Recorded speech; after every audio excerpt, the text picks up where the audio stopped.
tixdan qaayaha weyn baan idiin soo qadimay qoomkayow dhegaysta bisimkii rabbigay baan ku qormaystay khitaabkee qoomkayow dhegaysta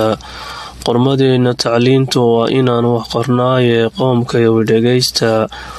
qiraa'adiya kitaabka qasdigeennu ahaaye qoomkayow dhegaysta qur-aankii allahen baan qiime aynu ku gaarine qoomkayow dhegaysta bal aan soo qadimo qudaamkiina ka sheegay qoomkayow dhegaysta labadan isku qiis iyo qariin aan u dhaxaynin kala qaaya foga dadka kii wax qoraayiyo khadba kaan garanaynin kala qaaya foga nin qiraa'a yaqaaniyo midaan qaafba fahmaynin kala qaaya foga nin qur-aanka xafiidiyo midaan qaybi karaynin kala qaaya foga qofka diinta bartaa iyo midaan qowlba ka raacin kala qaaya foga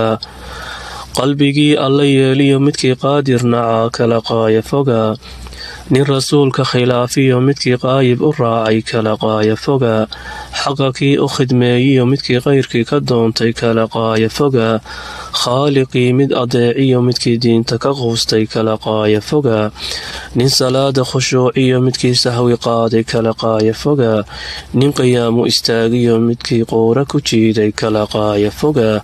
qumanaan la socdiyo in qardheer layska tuuraa kala qaaya foga kala qaaya foga kala qaaya foga